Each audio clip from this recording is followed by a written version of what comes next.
10টি সতর্কতামূলক চিহ্ন রয়েছে যেগুলো দেখলে আমরা প্রাথমিকভাবে পিআইডি সন্দেহ করতে পারি অথবা পিআইডি আছে বলে ধারণা করতে পারি। 1 নম্বর পয়েন্ট হলো 1 বছরের মধ্যে 2 বা তার অধিক কানের সংক্রমণ হওয়া।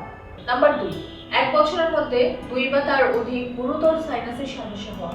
নাম্বার 3, 2 বা ততোধিক মাস ব্যাপী অ্যান্টিবায়োটিক সেবনের পরেও রোগের ন্যূনতম উন্নতি সাধন হওয়া। নাম্বার 4, 1 বছরের মধ্যে 2 বা তার অধিক নিউমোনিয়ায় আক্রান্ত হওয়া।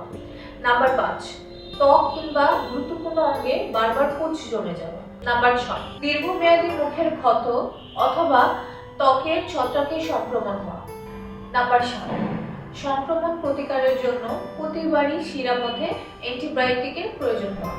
নাম্বার 8, 2 বা ততোধিক বার শরীরের অভ্যন্তরে সংক্রমণ হওয়া। নাম্বার 9, শিশুর ওজন স্বাভাবিক বৃদ্ধি ব্যাহত হওয়া। নাম্বার 10, পরিবারের অন্য কোনো সদস্যের এই ধরনের লক্ষণে আক্রান্ত হওয়ার ইতিহাস থাকা। এই 10টি লক্ষণ দেখলে আমরা প্রাথমিকভাবে ধারণা করতে পারি এটি একটি পিআইডি ডিসঅর্ডার। লক্ষণগুলো যদি আপনি এবং আপনার আশেপাশে কারোর মধ্যে দেখতে পারেন তাহলে দ্রুতই হসপিটালে যোগাযোগ করবেন এবং এই বিষয়ে যদি অধিক বিস্তারিত কোনো কিছু জানতে চান তাহলে পিআইডি পিএসবি এই সংস্থার সঙ্গে আপনারা যোগাযোগ করতে পারেন। আর এই সংস্থাটি আপনারা পেয়ে যাবেন গুগল সার্চ করলে কিংবা ফেসবুক পেজের মাধ্যমে।